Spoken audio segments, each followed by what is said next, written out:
ओम गम गणपते नमः। ओम सरस्वते नमः। हरि शरणम। राधे राधे। आज रमा एकादशी के पर्व पर हम आपको सुनाने जा रहे हैं रमा एकादशी व्रत की कथा। उससे पहले जानते हैं कि रमा एकादशी क्या है और हम इसे क्यों मनाते हैं। दीपावली के 4 दिन पूर्व पड़ने वाली कार्तिक मास के कृष्ण पक्ष की इस एकादशी को लक्ष्मी जी के नाम पर रमा एकादशी कहा जाता है।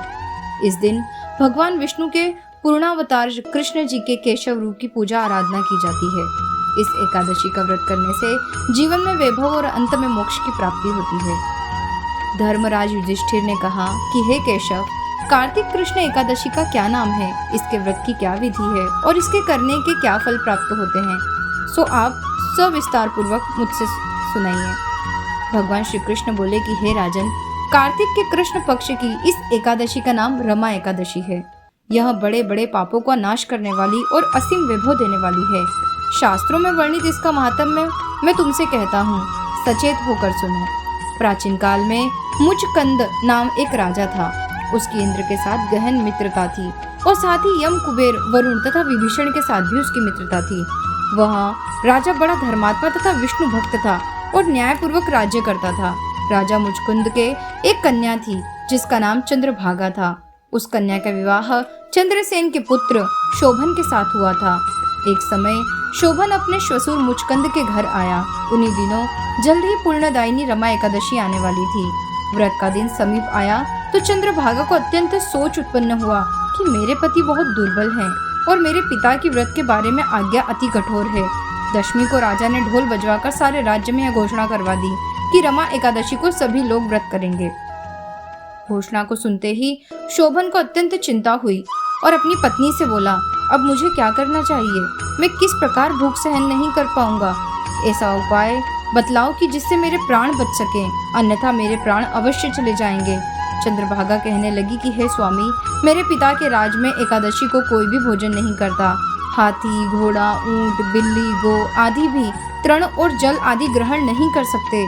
फिर मनुष्य का तो कहना ही क्या है। यदि आप भोजन करना चाहते हैं तो किसी दूसरे स्थान पर चले जाइए, क्योंकि यदि आप यहाँ रहेंगे तो अवश्य ही व्रत करना पड़ेगा। ऐसा सुनकर शोभन कहने लगा, हे प्रिय, तुम्हारे साथ मैं भी व्रत करूंगा। जो भाग्य में होगा वह देखा जाएगा।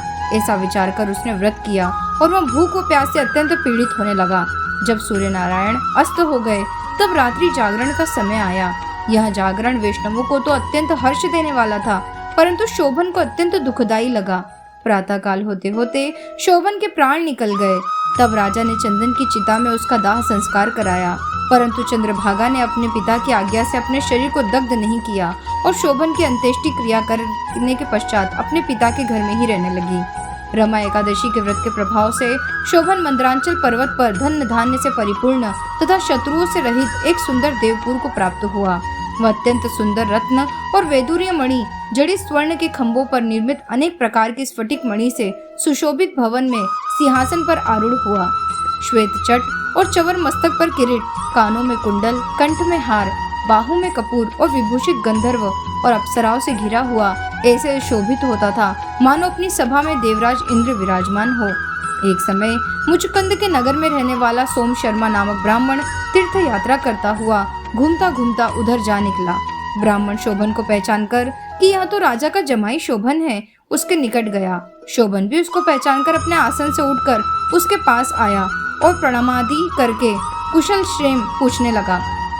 ब्राह्मण ने कहा कि राजा मुचकंद और आपकी पत्नी चंद्रभागा कुशल से हैं।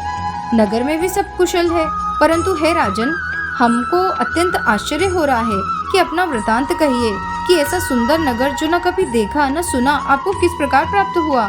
तब शोभन बोला कि कार्तिक कृष्ण रमा एकादशी का व्रत करने से मुझे नगर प्राप्त हुआ है, परंतु यह अस्थिर है। यह सुनकर ब्राह्मण बोला कि हे राजन, स्थिर होने का कोई उपाय हो तो कहे, मैं उसे अवश्य पूरा करूंगा। शोभन ने कहा, मैंने रमा एकादशी का व्रत अनायास और श्रद्धा से रहित होकर किया था, इसलिए यह सब कुछ अस्थिर है। यदि आप मुचकंद की कन्या चंद्रभागा को यह सब वृतांत कहे तो यह स्थिर हो सकता है। यह सुनकर ब्राह्मण सोम शर्मा ने अपने नगर में लौटकर चंद्रभागा से संपूर्ण वृतांत कहा।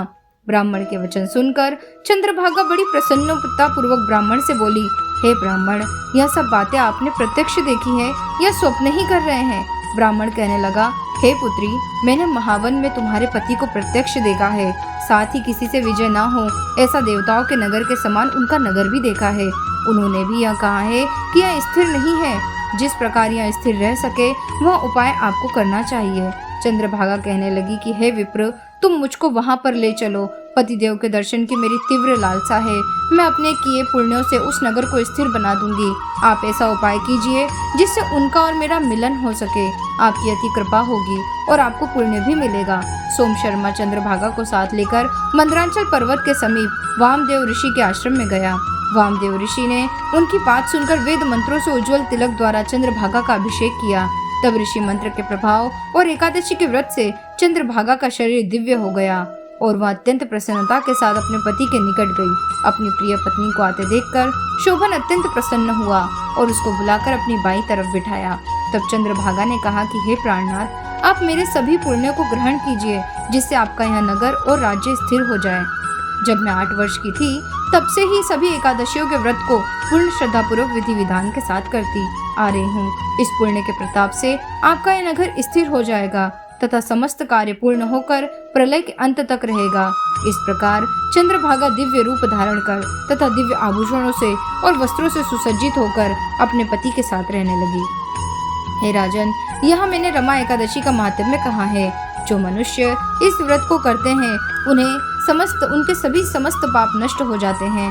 कृष्ण पक्ष और शुक्ल पक्ष दोनों की एकादशी समान है, इनमें कोई भेदभाव नहीं है।